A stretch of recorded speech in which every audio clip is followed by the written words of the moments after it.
If you want to stop the auto-renewal feature for your FuboTV subscription, follow these simple steps to ensure your subscription does not renew automatically.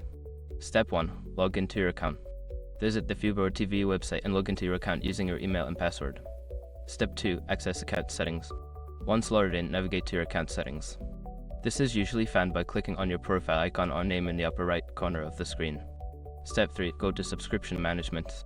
In account settings, look for a section labeled subscription or billing. Click on this to access your subscription details. Step 4. Disable auto renewal. Find the option for auto renewal. There should be a toggle or checkbox that allows you to turn off auto renewal. Click to disable this feature. Step 5. Confirm changes. After disabling auto renewal, make sure to confirm any prompts that appear to save your changes. You may receive a confirmation email regarding the update. By following these steps, you will successfully stop the auto-renewal of your FuboTV subscription. If you have any further questions or need assistance, consider reaching out to FuboTV customer support.